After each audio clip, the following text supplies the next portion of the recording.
Unit 9, Lesson 2 problem set. First, we're going to find the value of the constant and the function that models the variation.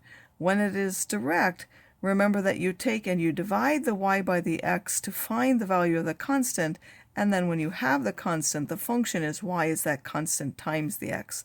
When it's inverse, remember that you take and you multiply the values together, x and y, and then you divide to get the value of the function.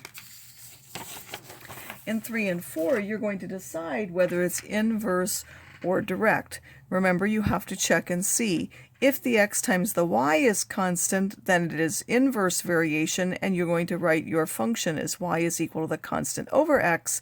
If you take and you divide the y by the x and you get a constant, it's direct variation, and then you will multiply for the constant. So you need to check the x over the y's whether they're constant, or the y over x when they're constant.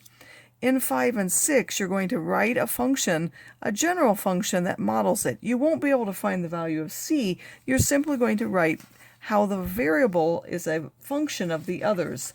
There will be an unknown constant c that you will put.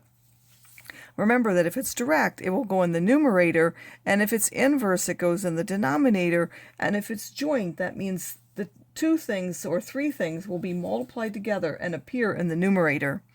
In numbers 7 through 9, you're going to describe the variation that you have. Again, anything that's in the numerator of a function is direct, anything in the denominator is inverse, and you're also going to identify the constant c. Those will be any numbers. If the constant isn't written, remember that it could be 1. Finally, we will sketch some graphs. Remember to put the asymptote. So here you first look at whatever's if it's not written in this form, you have to first write it in this form, and then you're going to find the x asymptote by looking at what would make this 0, and then the y asymptote would be where this shifted it either up or down, and this of course is the shift also either left or right. So put your asymptotes and then pick values on either side of that in order to find where the function goes. And remember that if it'll either be in quadrants 1 or 3 if the constant is positive, it will be quadrants 2 and 4 if there's a negative involved. You're going to continue that in the independent practice. The first ones ask you to, first of all, for inverse, find the c and then find the function. So remember what inverse variation does. Again, I haven't put direct here because we did direct already in a different problem set. For the second one, you're going to decide whether it's direct or inverse.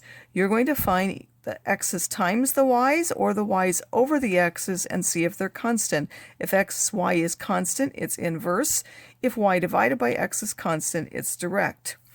In 17 through 20, again, you're going to write a general function with an unknown c to model the variation, remembering where to put the things.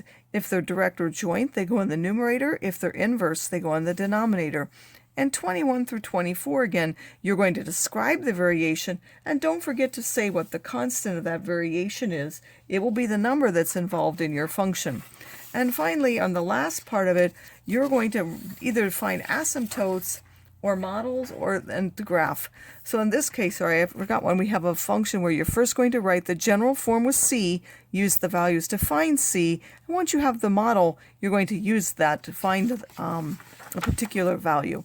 Here you're going to identify write a function that would make it have these asymptotes.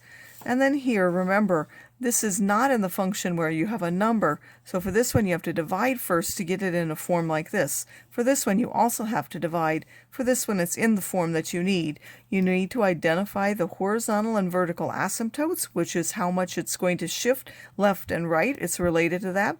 Make sure you put the asymptotes in your graph. Then you're going to pick x values on either side of the vertical asymptote, and then you will sketch your graphs and point. Again, it will either be in 1 and 3, and they're shaped like this, or it will be in 2 and 4, and they will be shaped like that.